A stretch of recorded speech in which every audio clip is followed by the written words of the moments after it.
Okay, I'm gonna make another one.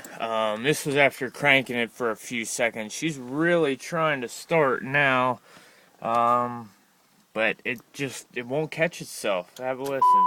Now I'm not touching the gas pedal at all. I'm not holding it down to enter that clear flood mode or whatever it's called so the injectors don't fire. Everything's plugged in now.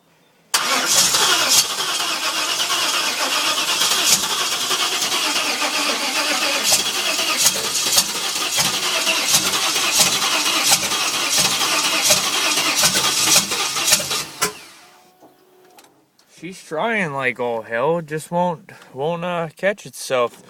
I did install a hammer shifter, but the cutoff, it won't try to start if it's in. Well, okay, now it is trying to start. It caught itself. Okay, yeah, the neutral safety switch is working okay on there. That's neutral. It'll try to start, but drive it won't.